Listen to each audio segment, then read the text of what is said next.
Hi, this is Upping Your Game, the podcast where experts share their insights in terms of your individual, your team, or your organization, and how it can thrive in today's fast-paced and ever-changing world. Today, we have Sharmila Khan, and she's the Director of HR at Micron Technology India. Sharmila, welcome to the podcast. Thank you. Thanks, Stephen. Nice to be here. Yeah, it's great seeing you. I've got a couple of questions around, individual effectiveness, team, and even organization. Let me start with this question. People always talk about AI and automation these days, right? As AI is transforming industries, how should professionals reevaluate their skills and approach to work and avoid being left behind? Yeah, no, it's a very relevant question and so current. I think it's important for all the professionals like me and yourself to continuously start learning. And I think that's the fundamental thing, embracing the lifelong learning. We cannot sit on our laurels and think like, I have gained certain levels of experience. So the key lies in unlearning and learning. That's what I believe is necessary for all the professionals. I think it's important, a couple of things at least that as I see is like upskilling in AI and data literacy. Continue to focus on human-centric skills, skills like, emotional intelligence, creativity and innovation, strategic thinking. They can't be replaced by AI. AI excels at automation, but it cannot replace some of these human-centric skills. Then rethink, constantly reimagine your role. What are the tasks that are actually getting repetitive and AI can take on? And just have a little shift on what are the high impact and strategic work that you should be looking at. And I think it's an important element. Every 6 months, we should evaluate ourselves. Yeah, I like that. Every 6 months, a reimagination time, right? All those repetitive skills, see if AI can and some of the tools can do that. However, the human-centric skills is also something you need to work on. And I think you've laid it out very nicely. I heard the statistic that AI, the tools are increasing every or doubling in capability every 3.3 months. 3.3 months. Can you imagine in one, Yeah. 2 or 3 years' time how powerful those skills are, right? In fact, it may make our work even easier if we know how to leverage it. So upskilling is very important. So let me give you another question though, because it's, what do you think will separate those who are driven or who thrive in today's fast-changing world from those who struggle to keep up? We always talk about having a competitive edge, right? So sometimes even in the AI field, do people see it as an ally or do they see it as, oh my God, it's going to take away our job, right? So Yeah, I see the people are divided between the two. yes, I think Yeah, so too. so there are early adopters and there are people who are still waiting. The way I like to kind of, categorize them as team people with the growth mindset and people Mm, with fixed mindset. yeah, So people who have a growth mindset, they are like thrivers, right? They believe in learning and adapting. They will see challenges as opportunities.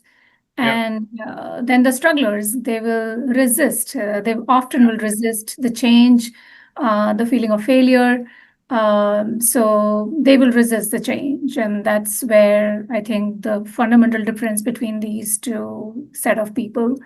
Um, but as we have grown, like strongest will survive, but it feels like the most adaptable will survive Yes, longer I in our profession. exactly, Yeah. and I think so. I like the early adopters who have the growth mindset, and definitely those who are still waiting and thinking AI is going to go away is not going to go away. In fact, Yes. automation these days, whether it's robotics, any kind of technological change, is moving so fast. I think to your point about in the first question, right? every 6 months reevaluate. I think organizations also have to reevaluate their because the things are changing so Yeah. fast. Right, totally, totally. And a couple of things that I want to add is like, Mm, team members need to have a curiosity and a conscious learning. And I think that is non-negotiable. right. And those are the skills I think we should be definitely looking to see where do I belong? Am I a person with the growth mindset? Am I a person with the fixed mindset?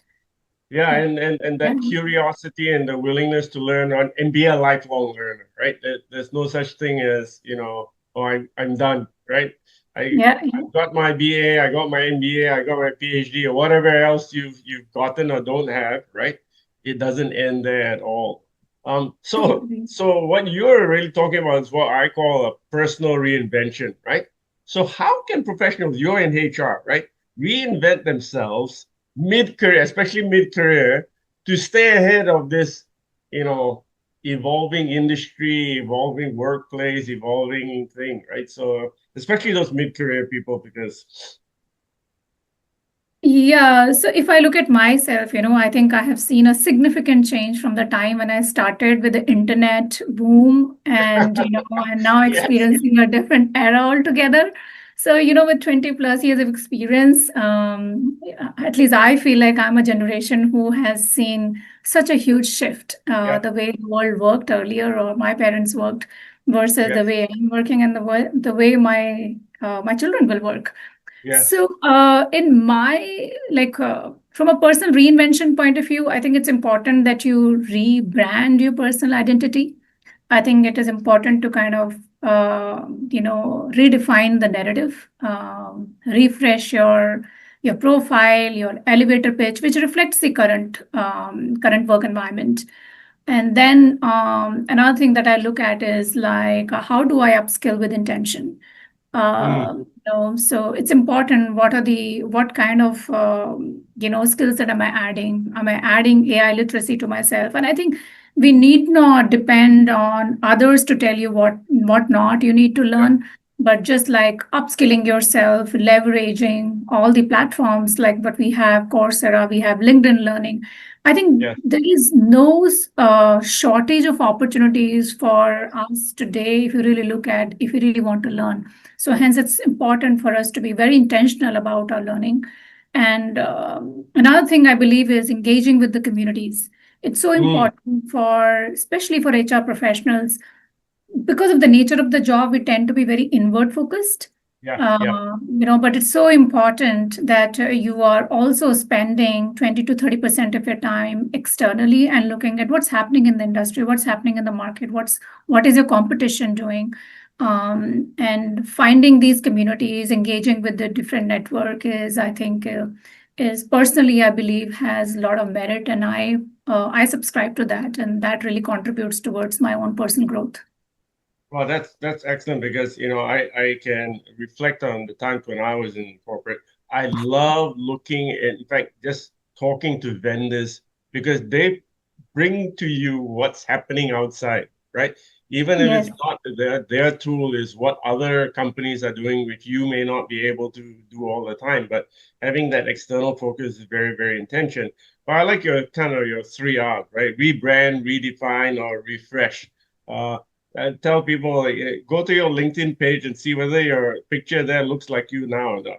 Because sometimes people forget, Yeah. right? They put something there 10 years ago and they still think they look like that. So, but anyway, Yeah. that's a True that, true. So true. different story. Okay, so let's move on. Okay, in the perfect perspective from a individual standpoint, let's talk about teams though. And high performance, and nowadays everybody talking about being agile, staying competitive as a team. What distinguishes a high performing or future ready team from one that risks from becoming obsolete? We talked about individuals, but now it's teams, right?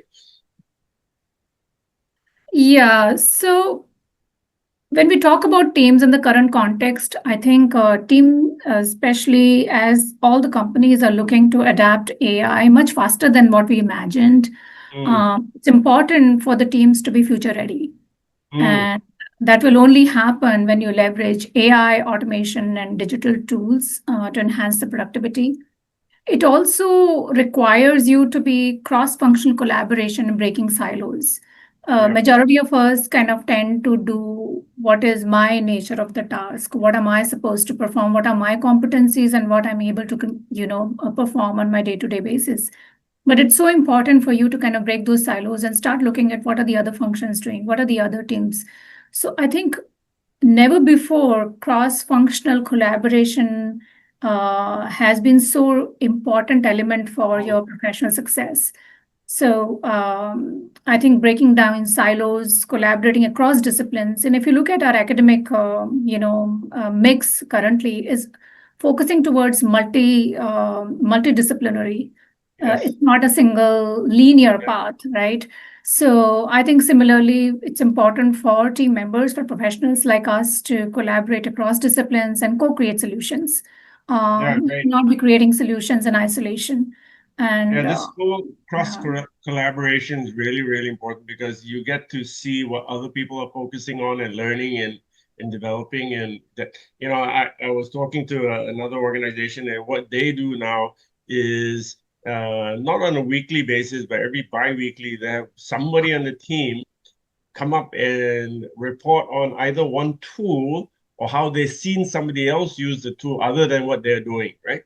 And so Yes. it forces everybody to to either get more in depth in the tool or start learning what other people, as you're saying, teams within the organization or outside the organization are doing. So this whole cross-disciplinary learning, right? um, Teams, just like individuals, are resistant to change. How can teams integrate learning from other industries or fields to stay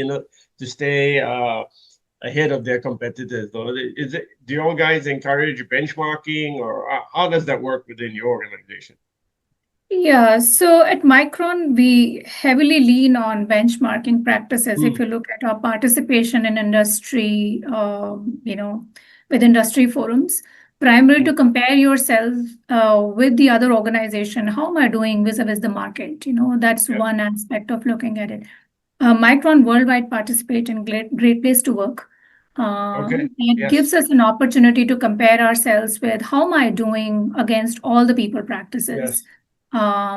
and what are the other companies are doing. Am I being comparable? Am I being competitive? In some areas, we could be leading. In some areas, we could adopt some practices. So I think it's just so important to have this cross-industry network, participating in these industry forums, participating in this, governance like GPTW. It gives us, then you can get to compare yourselves with the Yeah. market.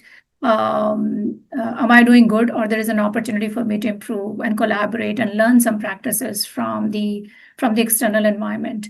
So just to kind of summarize, I think applying this borrow and adapt mindset, Mm, uh, you know, at least I believe that really keeps the organization very competitive. As professionals, we are also kind of constantly scanning ourselves and looking at what's happening externally through various forums, and then look at what are my opportunities to improve.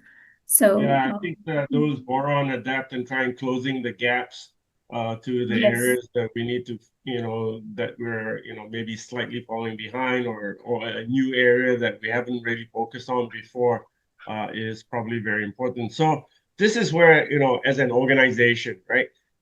Individuals are very important, teams are important, but the organizational philosophy, balancing tech and people is key these days, right?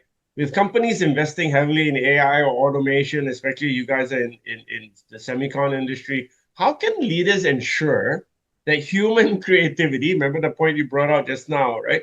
And judgment remains central to your success, though, right? We can't over rely on automation and things, but how do you focus on human creativity and to the success of Micron? Yeah, so there is no second guessing about, investing in the human development, prioritizing the learning and development in areas like emotional intelligence, systems thinking, and ethical Mm, leadership. I think they have become very critical to any organization, especially, as we adapt AI. ethical AI adoption will become very critical for our operations. Then offer coaching and mentoring to help employees grow into more strategic and creative roles. And automate the routine, automate all the routine tasks that probably which machines can do, and focus on creativity, complex, exploring the complex problem solving skills.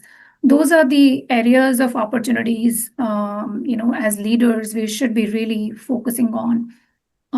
Something that we are doing at Micron is design human AI collaboration models. What it essentially means is you treat AI as a co-pilot. For instance, we have a co-pilot within the organization. It helps me to improve the way I operate.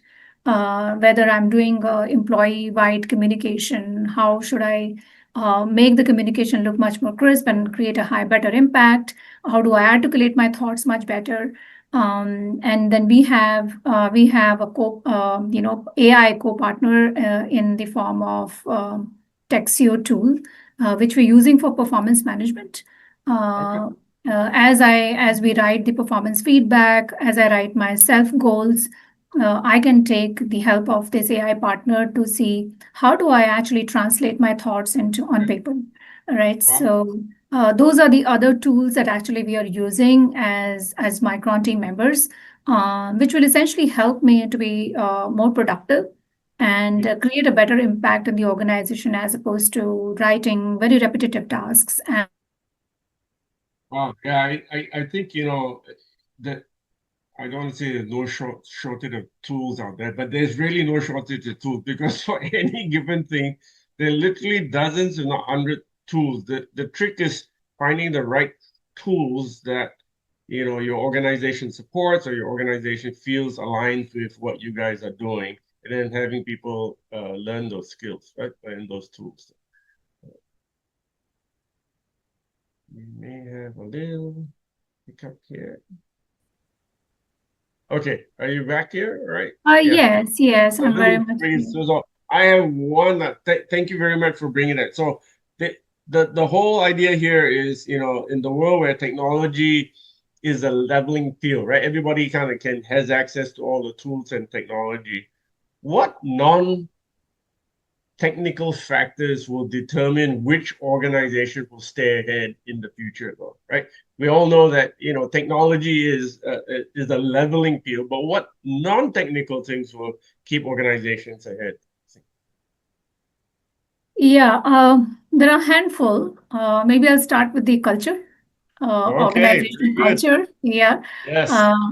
That's like a DNA of your organization, right? And that sets the behavior, the way we operate as a company. Culture encourages curiosity, experimentation, and psychological safety. And, so that is very critical. And being customer obsessed, organization that understands and empathize with customer needs can create meaningful and differentiated solutions. As a HR professional, I think it's very important for me and my team to remain obsessed with how to delight our customers, right? Yes. How to improvise my processes and programs, which helps the team members to perform better, not just like get caught up in following the process or doing a checklist. So these are some of the things that are top of my mind. And last thing that I can think of is ethical and social responsibility. It will be a game changer as we adopt AI. It's important that we lead with transparency and fairness to build a strong brand for ourselves and to build the stakeholders' loyalty. I see where this comes from. Your culture is paramount. It's probably your base, and then you have kind of three groups, right? Your customers are one for sure.